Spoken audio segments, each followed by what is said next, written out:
And so that was the first solution to Einstein field equation, and it's called the Schwarzschild solution or the Schwarzschild radius.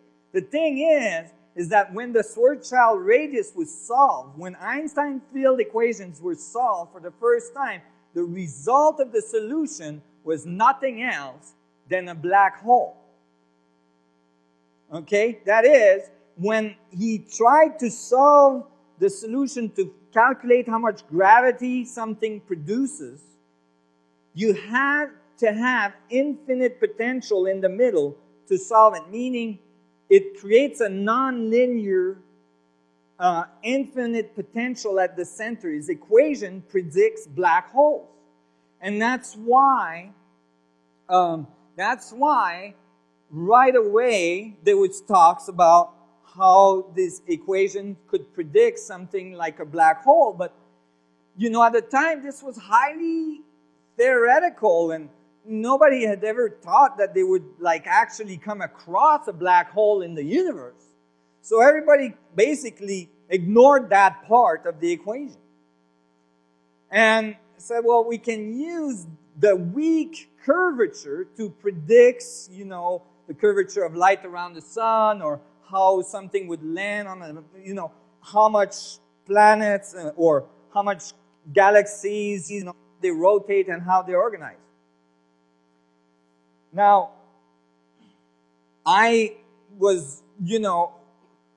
this was very interesting, that the high curvature of the equation was never truly fully acknowledged, because when you approach the center of the equation with the curvature of space-time, the equation of Einstein goes towards infinity. So remember, I was telling you everything is a black hole because it's divisible to infinity? Well, here you have Einstein field equation telling you that it is so.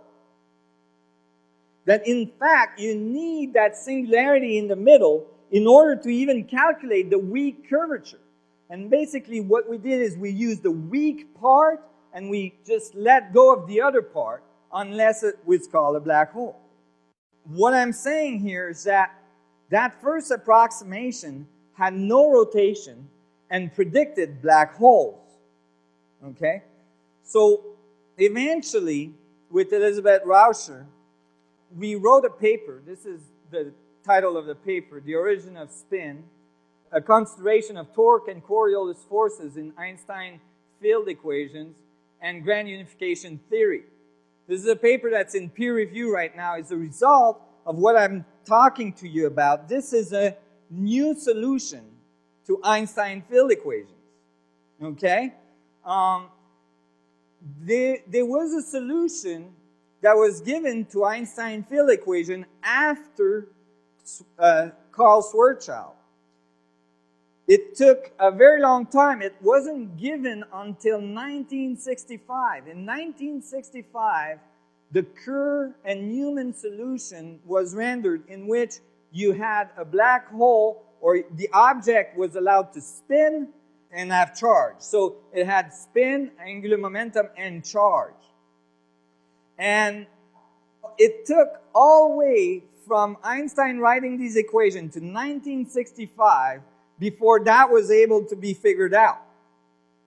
So you can imagine the complexity. And this is basically the solution that's mostly used to interpret what we see around stars, black holes, galaxies, and all this. There's a problem, though. When you take these solutions and you apply them, for instance, to a galaxy or to the universal size, the result of the equation does not match observation. Okay? The result of the equation only predicts 4% of what we see out there. All right?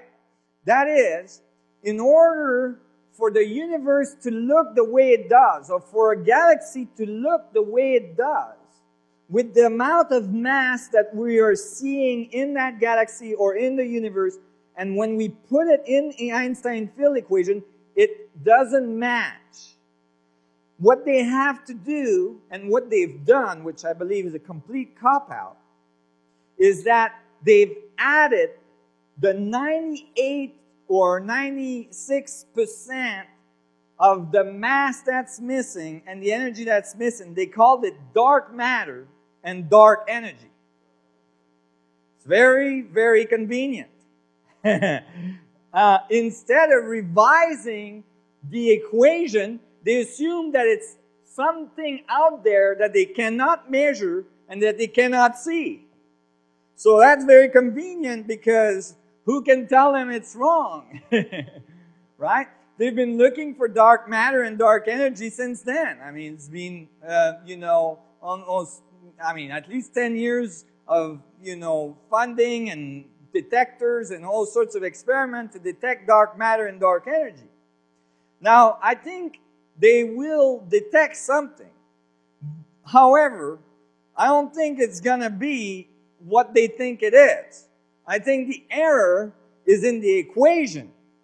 And the error in the equation is describing, if this error would be corrected, would describe something that's out there, but that's not dark matter or dark energy. It's only a force that allows these dynamics to happen.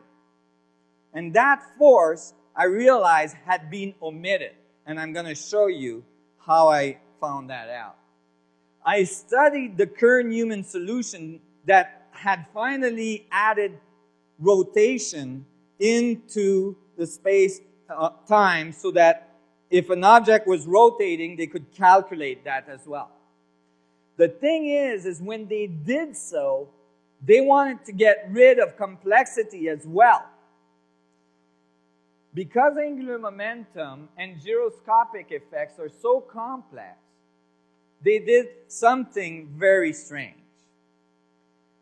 They decided to eliminate the gyroscopic effects of rotation, like eliminating Coriolis forces and torque and things like precession and all this. Well, how would you do that? Well, the way they did this is that they attached the frame of reference to the rotating metric so that there would be no force. Now, this is a little trick that's used in physics and that really tweaks the results. And because this is buried under enormous amount of complexity and very little people on this planet understand these complexities, it is not being noticed until now. Now, what they did is this. Imagine this. You've got a shaft that's turning, maybe on the lathe here, right? Or maybe there's a V8 motor spinning this shaft, right? And it's spinning at 5,000 RPM and you're in front of it. And in a moment of illumination or in a moment of extreme stupidity, you grab onto that shaft. All right? With all your might. Well, you're going to experience some effects. Okay?